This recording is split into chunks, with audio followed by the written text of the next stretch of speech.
FIFA ప్రపంచ cup 2026 ముగింపు దశకు చేరుకున్న వేళ అర్జెంటీనా స్టార్ ఫుట్బాల్ ఆటగాడు లియోనెల్ మెస్సీ మరో అరుదైన మైలురాయికి కేవలం ఒకే ఒక్క అడుగు దూరంలో నిలిచాడు.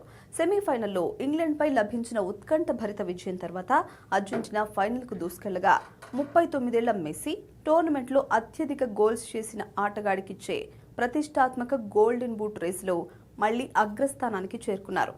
ప్రస్తుతానికి మెస్సీ 8 గోల్స్ 4 అసిస్టులతో ప్రథమ స్థానంలో ఉండగా France star Kylian Mbappe 8 goals 3 అసిస్టులతో రెండో స్థానంలో ఉన్నారు. ఫిఫా నిబంధనల ప్రకారం ఇద్దరు ఆటగాళ్లు సమానంగా గోల్స్ చేసినప్పుడు ఎక్కువ అసిస్టులు చేసిన వారికే ఈ అవార్డు దక్కుతుంది. కాబట్టి ప్రస్తుతం మెస్సీ ముందంజలో ఉన్నారు. రాబోయే ఆదివారం న్యూయార్క్ న్యూజెర్సీ వేదికగా జరగనున్న ఫైనల్ మ్యాచ్లో అర్జెంటీనా జట్టు స్పెయిన్ను ఢీకొట్టబోతోంది.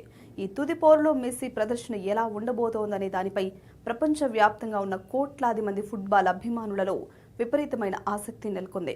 గత ప్రపంచ కప్లో 7 గోల్స్ చేసి రన్నరప్గా నిలిచిన మెస్సీ ఈసారి ఎలాగైనా గోల్డెన్ బూట్ అందుకోవాలని పట్టుదలగా ఉన్నారు.